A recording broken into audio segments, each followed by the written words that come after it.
When thinking about our favorite anchorages, I wanted to apply some semblance of a methodology rather than simply taking the first few anchorages that came to mind. We looked at where most often we dropped our hook, grabbed a buoy, or spent a night snug in a slip. Once we determined where we most often visited, we then divided these places into two categories. First, we looked at those anchorages within U.S. waters, mainly those locations in the U.S. San Juan Islands. Then we looked at those anchorages in Canadian waters. This was basically Vancouver Island and the Canadian Gulf Islands. So we decided to break our favorite anchorages into two separate videos. This first one will cover the U.S. anchorages, and the second one, maybe in another week or two, will cover the Canadian anchorages. So our top 6 anchorages in the U.S. islands, and no particular order, we begin with Eagle Harbor and Pelican Beach, both on Cypress Island. Then we'll look at Spencer Spit on Lopez Island, Blind Bay on Shaw Island, Obstruction Pass on Orcas Island, and finally Echo Bay on Susha. The first of these anchorages is Eagle Harbor on Cypress Island. Located less than 2 hours from Cap Sandy Marine in Anacortes, Eagle Harbor provides shelter from most winds. The occasional waves that rock the anchorage don't tend to be a problem and pretty much disappear at night from Bellingham Channel. This probably has something to do with the absence of boaters after dark. Still, no anchorage is absolutely free of excitement. Once we were anchored in the middle of the night when a log the size of a telephone pole hit our hull like a battering ram. The current runs through Eagle Harbor at up to about 3 knots, but luckily there was no damage to our boat. That log had drifted into the bay on the flood, and after we scrambled to the deck with a powerful flashlight, we watched the current take it back out into Bellingham Channel, hopefully not to awaken any other sleeping boaters. This is the only time we have had an issue with debris hitting our hull at night. Because the bottom is made up primarily of eelgrass, we try not to drop the hook in the harbor but grab a buoy instead. The moorage here is provided by the Department of Natural Resources and is offered at no cost to boaters in order to prevent erosion of the habitat area. By the way, Eagle Harbor is actually named for the birds that nest all around the harbor. You can usually see them at the top of some of the steeper hills and in the trees. Occasionally you'll spot their nests along the water. When you head to shore in the dinghy, there's a really nice beach that awaits you. And this little pocket beach has trails. This is actually the head of a couple of different trails that will take you to 3 or 4 different vantage points on the island. It also actually has a trail, I'm guessing it's less than 2 miles, that actually goes through the woods and comes out at Pelican Beach. So that's one way of getting to Pelican Beach if you want to just walk the beach. These trails are well maintained and they connect a couple of smaller lakes and a vantage point, the north end of Cyprus. But as you can see, they're also very shaded and sheltered so that you're kind of you're getting out of the direct sun, and on a hot day there's really nothing like being on one of these trails. And as you can see, it's quite a bit of underbrush, but it's not too bad. If there are no mooring buoys available, we move on around the corner of Cypress Island to the north, where we find Pelican Beach. Our next anchorage is Pelican Beach, which is located just a mile or 2 north of Eagle Harbor on Cypress Island. And what's kind of neat about this beach is that, again, it's the Department of Natural Resources and it's mooring buoys set up to protect the bottom. The other good thing about this is that not only can you get to it from the southern route, but you can also reach Eagle Harbor and Pelican Beach by going around the north side of Guimis Island. This basically gives you the option of avoiding strong currents. One of the issues we have, these currents run in excess of 3 knots in the channels, and our sailboat only travels maybe 6 knots or less. So we pretty much have to either get a slack tide or a current that's in our favor in order to make decent time. The location of Pelican Beach tends to minimize any kind of swells, and it allows for a very peaceful night at anchor.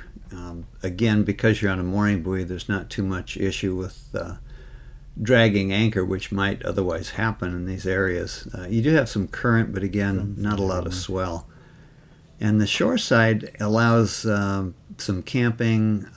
They've got pit toilets set up. There, I believe, might possibly be 4 different camping areas located on the shore there. So it's very popular for campers. Oh my God, it's beautiful. Our next anchorage is Spencer Spit on Lopez Island. Now, this again is a state park, and it has really nice facilities, flushing toilets, running water, really nice campsites. It's accessible via ferry, so a lot of people go out and camp in the campsite itself. The beach, the Spit, has fire pits, so you can have a fire in the evening. What's really nice too about this is that if you're either anchored or on a buoy on the south side of the Spit, you're kind of out of the swell caused by the ferry wake. Unfortunately, we've had plenty of rocky nights here with a south wind. There's a little bit of fetch, and there is the possibility of getting a little bit of rocking and rolling. Other than that, though, it's a beautiful beach. America. All right. Here's the hammock. There's our buoy. Cameras are. As the sun sets, you can often see the fires on shore and the fire pits as people just go down and gather around, a campfire and maybe more roast marshmallows. And if you're looking toward the east, you can actually see the lights of Anchorages at night as you can see them through Thatcher Pass as the lights come on. I'm thinking in the distance if The San Juan Islands are prone to fog, especially in probably late July through early September.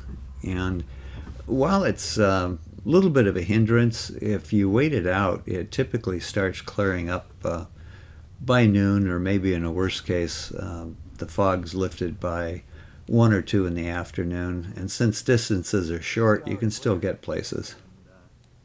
the fog is gone. The Spit has a couple of structures that people have built. There are kayak rentals, so you can actually take the ferry to the island and then rent a kayak. There's, again, lots and lots of firewood if you want to have a small fire. It's a habitat for wildlife as well, so it's always fun to watch the birds. Our next anchorage is Blind Bay, located on the northern side of Shaw Island. And there's also a small island called Blind Island located in the bay as well. And as you can see, there are some rocks where you're trying to get into the bay. It can be dangerous unless you use the eastern entrance to approach. There's one rock on the eastern entrance, but other than that, you should be okay. The trip there requires us to cross Rosario, come through Harney Channel, and it's kind of a straight shot. There is a ferry landing, which also has a digging dock, and there's a general store and post office that's open 7 days a week. So there are some provisions available on Shaw Island, which is really nice. Obviously, it's ferry served, so they're pretty well stocked. Blind Island is also a state park and is pretty much set up for kayakers and people who want to camp on the island. There's a pit toilet and probably half a dozen or more campsites, each with some really beautiful views. 3 buoys are on the south side of the island, but we actually try not to use those buoys because it's much more calm if you get farther into the bay.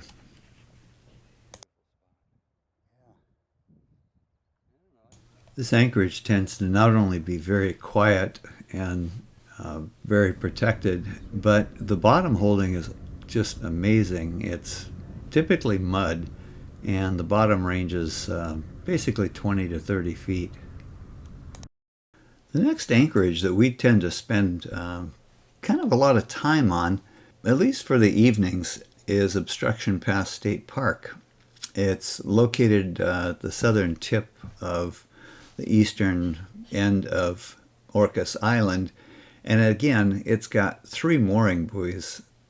Getting there is kind of easy. Again, you cross Rosario, and it's pretty much within 3 hours of Anacortes. You again also have the option of going around the north end of Güemes, the north end of Cyprus, and then coming in directly through Obstruction Pass. This helps when some of the currents aren't with you. Now, the bottom is kind of rocky, so I don't recommend anchoring there. And in fact, these are the buoys right there. They're typically available too, which is nice. But at a low tide, you'll notice that you can actually see the rocky bottom. So we don't anchor. We only grab a mooring buoy if one, in fact, is available. Here you can see just how rocky the bottom is at low tide. We're probably still in 8 to 12 feet of water there, but it's worth noting that the bottom is in fact filled with rocks, and at a minus tide you can see the rocks going out really almost all the way out to mooring buoys.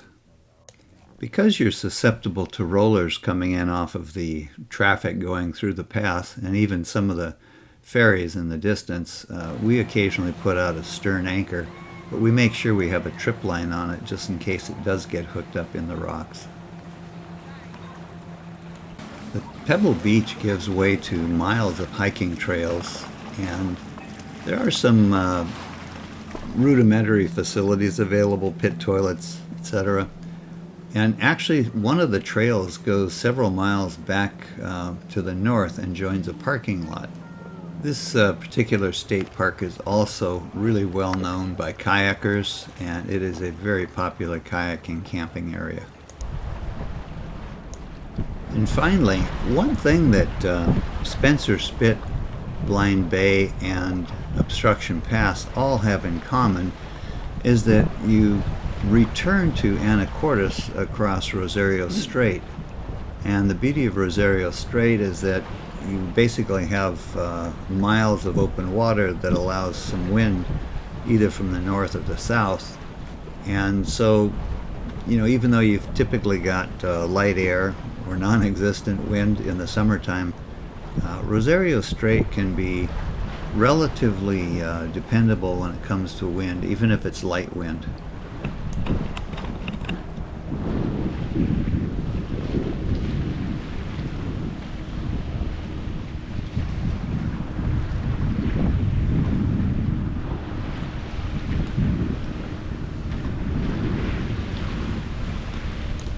And here you can see one of the many tugs hauling cargo up and down through Rosario Strait.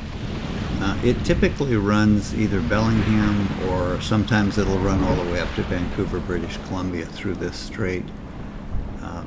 You do have to watch for the traffic, but it's fairly easy visibility in the summertime with the weather not being fogged in.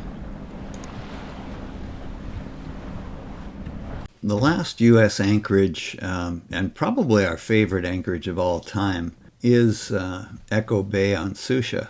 It's easy to get to from Anacortes, and you've got a couple of different routes, but you generally want to have a flood in order to get there.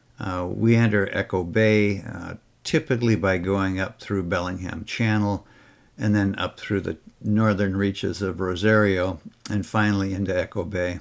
Echo Bay itself has lots and lots of mooring balls, mooring lines, and pretty good holding. We lately have been choosing to use the mooring lines because it's just a lot easier for us. It also keeps the solar panels pointed in a specific direction for sun. Just makes life kind of easy. Also, they tend to be available even when the mooring balls and much of the rest of the anchorage is kind of crowded. Looking just to not worry about anything this week. There were no buoys left. I mean, every single buoy has been taken, which is not unusual. This is the jewel of the San Juan Islands. The whole island is a state park, and they get tens of thousands of visitors every month up here in the summer months. That really looks like some volcanic activity took that. One of our favorite features on Susha, Echo Bay in particular, is all of the sculpted sandstone shapes. They actually have found dinosaur fossils up there in Susha, so it is kind of an amazing place. It also has pretty good facilities. It's got some nice pit toilets, it's got running water, it's got campground areas, 5 or 6 different campsites around the island, probably a dozen or more miles of hiking trails going to different places on the island. And it's sheltered from a lot of the wave activity and wind activity. Look at the Madrona. The fir and madrona really add something to the trails. And again, in the summertime when it's 80 or even 90 degrees, having foliage covering the trail and blocking some of the sunlight sure does keep you a little bit more temperate. You know, you're not getting so hot. You hear the wind blowing in. And in addition to picnic areas, there are also overnight campsites with fire pits and water availability, plenty of facilities, and it's a very well-maintained park. There's also a dock in one of the bays. I believe it's just around the corner, in fact, from Echo Bay. So there are ways of running into Susha on small craft, and I guess many people do that in the summertime. They'll actually camp overnight. Kayakers head up to Susha, and you'll see some areas where there are literally dozens of kayaks dragged up onto the beach. These trails just go. Wow, the arbutus, Madrona, it's amazing, isn't it? They seem to be healthy this year too.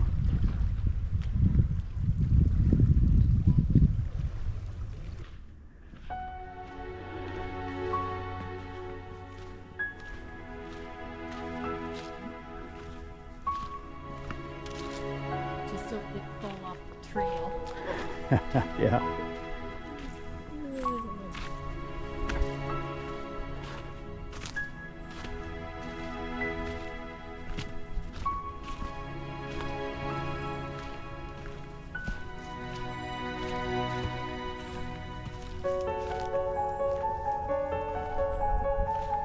Not quite the best trail shoes, but hey, they work.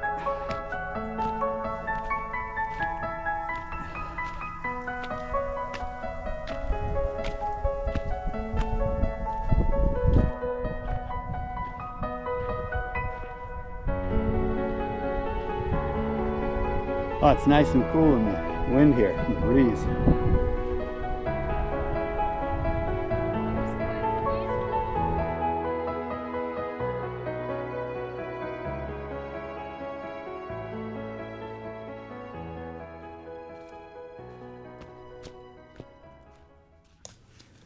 So this area that's called China Caves has some fairly extensive caves, and some of them are larger than this. We just happened to do kind of a quick walkthrough, but a couple of those caves you can actually walk into.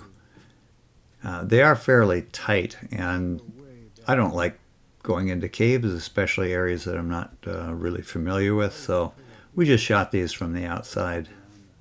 But this area is really typical for the topography up there of the sandstone. Again, one of the beauties of using a linear mooring line is that you drop your bow and stern line and you're on your way. No hauling in an anchor or cleaning off the mud or sand. So this makes it very, very convenient. On the way out of Echo Bay, there are in fact amazing islands. So these little islands by Susha are a good reminder of the sandstone that's in these islands.